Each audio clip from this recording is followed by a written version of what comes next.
சந்தியிலே ஷியாமளை ரூபம் கால சந்தியில்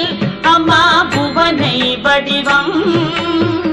திரிகால சந்தியிலே ஷியாமளை ரூபம் திரிகால சந்தியிலே ஷியாமளை ரூபம் திருவனந்தலில் அன்னை மகாசோடசி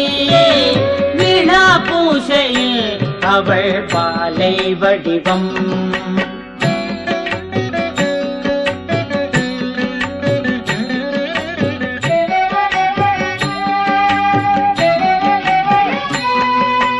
உச்சிகால பூசையிலே மாதங்கி தோற்றம் எல்லா உயிர்களுக்கும் உணவு தரும்